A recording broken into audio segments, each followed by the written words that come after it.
là, les variations de f, donc là tu mets f et pas f de x, vaut mieux mettre f parce que ce sont les variations de la fonction f que tu cherches, et les variations de f de x, ça veut pas dire grand chose, parce que f de x, c'est un nombre.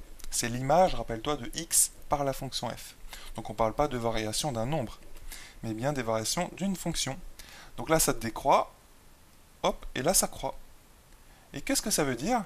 Ça veut dire que cette fonction f là, elle atteint un minimum, atteint justement pour x0. Tu vois? Donc ici tu as f de x0. Voilà. Et maintenant, comment connaître le signe de ta fonction f? Le signe de f de x? Et bien déjà, ce que tu peux regarder, c'est son minimum. Est-ce que son minimum est positif par exemple? Si son minimum est positif, qu'est-ce que ça voudra dire sur le signe de f? Eh bien ça voudra dire que f est positive. D'accord? Tout simplement parce que son minimum est positif.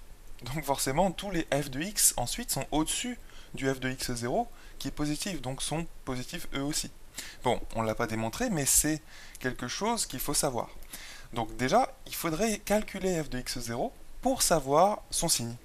Et si c'est négatif, d'ailleurs, regardons un petit peu ce cas ensemble très rapidement, si c'est négatif, ça veut dire qu'à un moment donné, il est probable que la fonction f passe par 0. Mais il faut aussi étudier ses limites en moins l'infini et plus l'infini, parce que si la fonction f, quand x tend vers moins l'infini, tend vers un nombre négatif, ou 0, et si quand x tend vers plus l'infini, eh bien f de x, pareil, tend vers 0, eh bien ça veut dire que ta fonction f, elle est en dessous de l'axe des abscisses, tu vois. Donc il faut étudier, premièrement, ces limites, ces deux limites, quand x tend vers moins l'infini et plus l'infini, donc ça on va le faire très rapidement, et ensuite aussi le signe de f de x0. Donc, premier temps, alors les limites quand x tend vers moins l'infini et plus l'infini. Donc on va le faire à l'oral très rapidement. En fait c'est assez simple. Tu prends cette forme-là, donc de f de x, c'est vraiment l'expression de f de x, et là, de exponentielle x, tu le remplaces par ceci. Exponentielle x ln de 2. Donc quand tu as une exponentielle avec un coefficient positif devant le x, en gros, enfin juste après, c'est le ln de 2 ici, eh bien c'est l'exponentielle qui gagne, entre guillemets, par rapport aux autres termes. En fait, pour le démontrer, tu pourrais factoriser f de x par 2 exposant x. Et tu montrerais bien en fait que c'est quand x tend vers plus l'infini, attention, c'est l'exponentielle, c'est-à-dire 2 exponentielle x qui gagne, entre guillemets.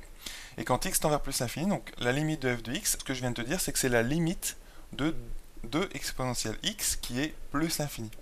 Donc là, on vient de démontrer que ici, c'est plus l'infini. Et quand x tend vers moins l'infini, donc ici, eh bien en fait, 2 exponentielle x, vers quoi ça tend? Eh bien tout simplement, quand x tend vers moins l'infini, tu remplaces x par moins l'infini entre guillemets là-dedans, eh bien tu te souviens que l'exponentielle, regarde, la courbe bleue ici, quand x tend vers moins l'infini, elle tend vers 0. L'exponentielle x ln de 2 aussi. Donc, ceci ça tend vers 0, ceci, moins x, ça tend vers plus l'infini quand x tend vers moins l'infini, et moins 1, ça ne change pas le fait que ça tend vers plus l'infini.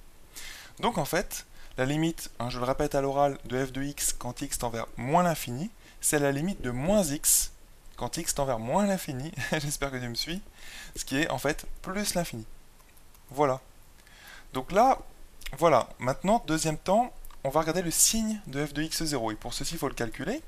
Donc f de x0, eh bien je remplace, c'est un petit peu ennuyeux à faire, mais il faut le faire, je remplace x par tout ceci, et on obtient donc f de x0, ça va être égal à, alors, exponentielle de x0 fois ln de 2. Donc c'est-à-dire tout ceci fois ln de 2, donc exponentielle de ln de 1 sur ln de 2. Voilà, moins ce nombre affreux là, moins 1 sur ln de 2, facteur de ln de 1 sur ln de 2, qui rappelle-toi est positif, c'est le x0 que j'ai placé ici, le tout moins 1. Donc ça fait exponentielle ln de quelque chose, ça fait le quelque chose. Donc ici on obtient 1 sur ln de 2, donc on va tout mettre sur le même dénominateur, et on va obtenir donc 1 moins, alors, ln de 1 sur ln de 2, voilà, moins ln de 2. En fait, j'ai mis le moins 1 sur le même dénominateur qu'on utilise partout ici, c'est-à-dire ln de 2. Donc, comment on va connaître le signe de f de x0? Eh bien là, en fait, très rapidement, je te recommande d'utiliser ta calculatrice et tu regardes le signe de 1 moins ln de 1 sur ln de 2 moins ln de 2. Et en fait, ce qu'on remarque, c'est que c'est négatif. Donc en fait, en calculant ce nombre, f de x0, donc tu écrirais que ça vaut cela sur ta copie, et tu dirais que c'est négatif.